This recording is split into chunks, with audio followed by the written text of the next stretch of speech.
Hello दोस्तों, कैसे हो आप लोग सब। वंदे मातरम, सत श्री अकाल सभी को दोस्तों। तो काफी दिनों बाद ना आज की ये क्लास आ रही है। इतने दिन हो गए, आप भी सोच रहे होंगे, पर आज के बाद ना बैक टू बैक क्लास आपको यहां से मिलती रहेगी। अगर आप चैनल पर नए हो तो सब्सक्राइब करके बेल आइकन प्रेस कर लीजिएगा। आज का जो टॉपिक मैं लेकर आया हूं वो पुष्कर झील, यानी कि जो स्टेट लेवल का एग्जाम है राजस्थान के, सभी के लिए इंपॉर्टेंट है। और आने वाला जो एग्जाम है पीटीईटी वगैरह का, बीएसटीसी और राजस्थान के जितने भी एग्जाम है सभी के लिए एक नंबर का टॉपिक है। और काफी सारे सवाल यहां से पूछे गए हैं अभी तक। तो हम सब चीजों को कवर करते हुए आज पुष्कर झील के बारे में कंप्लीट पढ़ना है इस वीडियो में। और कंप्लीट पढ़ने के बाद ज्यादा से ज्यादा 15-20 मिनट का वीडियो रहेगा। उसके बाद पुष्कर झील से संबंधित आपका कोई भी सवाल नहीं बचेगा, ठीक है। बने रहें इस वीडियो में एंड तक। तो देखिए, पुष्कर झील की अगर हम बात करते हैं मेरे दोस्तों, तो ये पड़ती है अजमेर जिले में। राजस्थान का एक जिला है, क्या नाम है? अजमेर, ठीक है। अजमेर जिले में पड़ती है। अजमेर जिले में पुष्कर झील है, पवित्र झील जिसको बोलते हैं। और इसकी मैं उपनामों की बात करता हूं स्टार्टिंग में। किसकी? उपनामों की मैं बात करता हूं। तो इसको किन किन उपनामों से जाना जाता है? किन किन उपनामों से इसको जाना जाता है? आवाज तो ठीक आ रही है ना भाई? तो किन उपनामों से जाना जाता है? इसको बोलते हैं कोकण तीर्थ। क्या बोलते हैं? कोकण तीर्थ इसको बोलते हैं, ठीक है। तीर्थराज इसको बोलते हैं। क्या बोलते हैं? तीर्थराज इसको बोलते हैं। और क्या बोलते हैं? पंचम तीर्थ इसको बोलते हैं। पंचम तीर्थ इसको बोलते हैं। और एक बोलते हैं तीर्थों का मामा। क्या बोलते हैं? तीर्थों का मामा इसको बोलते हैं। तीर्थों का मामा। तो सवाल यहां से आता है, देखिए, तीर्थों का मामा जब अगर पुष्कर को बोलते हैं तो तीर्थों का भांजा किसको बोलते हैं? आप नीचे कमेंट करके जरूर बताइएगा, ठीक है। ये क्वेश्चन मैं आपसे पूछ रहा हूं, तीर्थों का मामा पुष्कर को कहते हैं तो तीर्थों का भांजा किसे कहते हैं? और एक क्वेश्चन है कि तीर्थों की नानी किसे कहते हैं, ठीक है। इन दोनों क्वेश्चनों के कमेंट आप नीचे कमेंट करके बताइएगा, मैं उनको रीड करूंगा, ठीक है, अच्छी तरीके से। उसके बाद मैं बात करूंगा, इन सारे नामों से जाना जाता है क्योंकि इंडिया के अंदर ना बोलते हैं कि भाई हिंदू धर्म के 5 तीर्थ हैं। 4 तो हैं उत्तर दक्षिण पूर्व पश्चिम, जो 5वां तीर्थ है वो पंचम तीर्थ क्या है? यह है पुष्कर, ठीक है, अजमेर के अंदर। अब आगे अगर हम बात करते हैं मेरे प्यारे भाइयों, तो आगे अगर पुष्कर की बात करते हैं तो ये लेक कैसी है ये पुष्कर झील? तो काफी लोग तो इसको बताते हैं पुष्कर झील को कि ये कैसी है कि भाई भगवान जो ब्रह्मा जी थे, ब्रह्मा जी के हाथ से पुष्प गिरा था और उसके गिरने की वजह से इस झील का निर्माण हुआ है, ठीक है। निर्माण की बात करते हैं तो ऐसे बताते हैं। काफी सारे लोग ऐसे भी कहते हैं कि जो ये झील है, जो पुष्करण जो ब्राह्मण थे उन्होंने इसको ना खोद के बनाई है, ठीक है। तो खोद के बनाई थी, एक कृत्रिम झील हो गई। पर काफी सारे लोगों का मत है कि जो अपन ज्योग्राफिकल तरीके से अगर पढ़ते हैं तो ये ज्वालामुखी की वजह से, एक ज्वालामुखी का विस्फोट हुआ था और उसकी वजह से ये झील का निर्माण हुआ है। और उसमें ये ज्वालामुखी में कालडेरा जो बोलते हैं, कालडेरा झीलों की श्रेणी में इसको रखा गया है। तो हम बोलेंगे कि ये झील कैसी है? प्राकृतिक झील है, ठीक है, प्राकृतिक झील है। इतना सब कुछ जान लिया पुष्कर के बारे में। आप यहां पर कमेंट करके जरूर बताइएगा वीडियो कैसी लग रही है। चैनल पर नए हो तो प्लीज सब्सक्राइब कर दीजिएगा। आगे बात करते हैं, जो पुष्कर झील है कुछ ऐसी है दिखने में, ठीक है, जैसे हमारा आधा चांद होता है, ठीक है, समझे? मतलब अर्ध चंद्राकार, ठीक है। कैसी है? अर्ध चंद्राकार है पुष्कर झील। और इस पर कुछ इस प्रकार से घाट बने हुए हैं। इंपॉर्टेंट चीज थोड़ा सा ध्यान दीजिएगा दोस्तों, गौर करिएगा। इस तरीके से घाट बने हैं। घाट आप जानते हो कि यहां पर बैठ सकते हैं, नहा सकते हैं, ऐसे कुछ तरीके से। कितने घाट है? टोटल घाट है 52, 52 घाट है। 52 घाट, कितने घाट है? 52 घाट है। और इन 52 घाटों में जो एक घाट है, जो मैडम मेरी आई थी यहां पर, मैडम कौन आई थी? मेरी आई थी। मैडम मेरी के आगमन पर, तो उसने जब आई इंडिया में तो उसने सुना था पुष्कर झील के बारे में काफी सारी चर्चाएं। तो उसने सोचा कि क्यों ना जब अजमेर आए हैं तो एक बार पुष्कर झील भी चलते हैं, वहां नहाते हैं। तो आके देखा कि लोग ऐसे ही नहाते हैं खुले में। तो इसने कहा कि एक अलग से महिलाओं के लिए एक बनवाया जाए घाट, और उस घाट का नाम दिया था 1911 में घाट बनकर तैयार हुआ। उसका नाम था जनाना घाट, या फिर महिला घाट जिसको बोलते हैं जनाना घाट। जनाना घाट या फिर बोलते हैं अपन महिला घाट, ठीक है।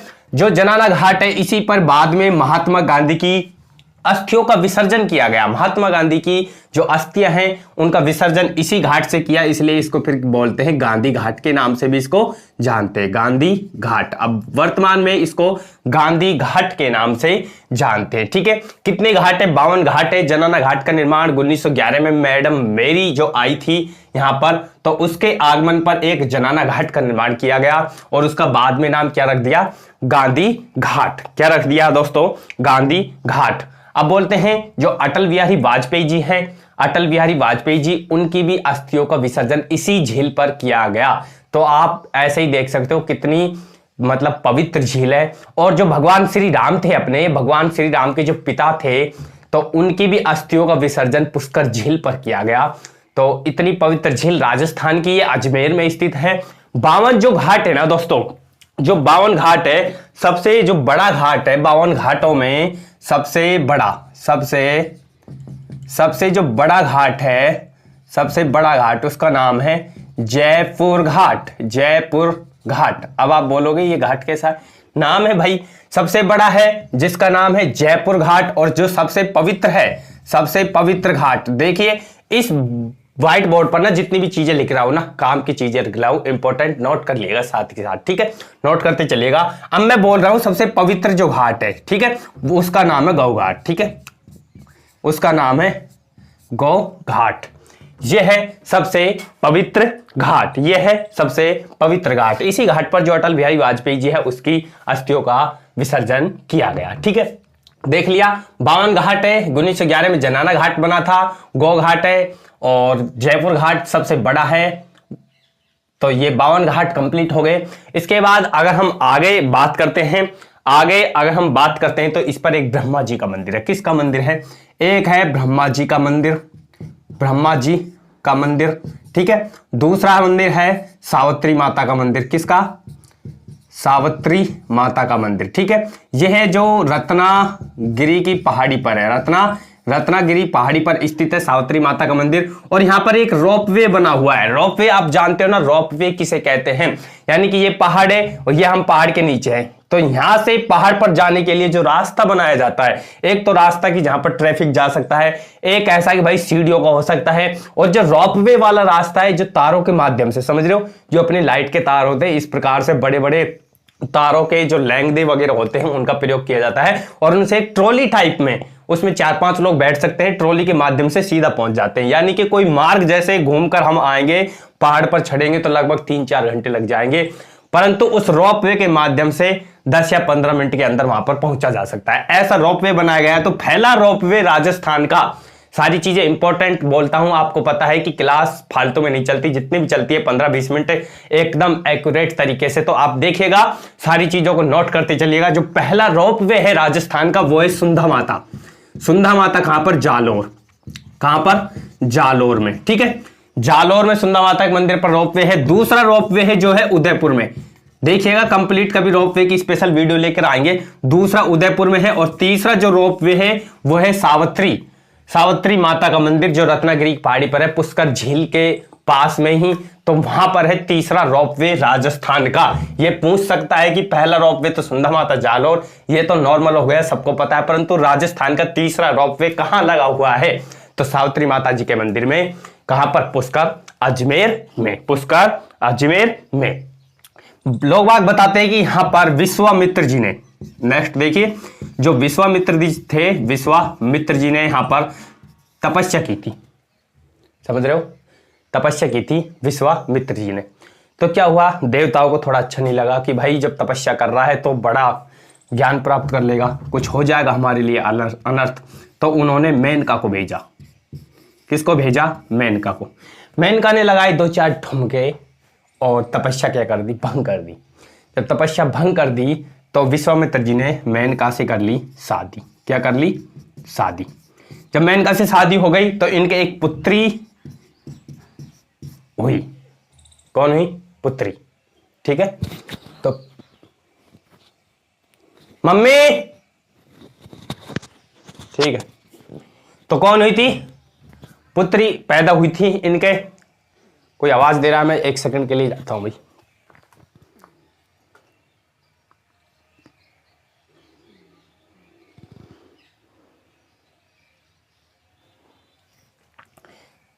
ठीक है। तो क्या हुई थी, पुत्री हुई थी शकुंतला, जिसका नाम था, क्या नाम था, शकुंतला।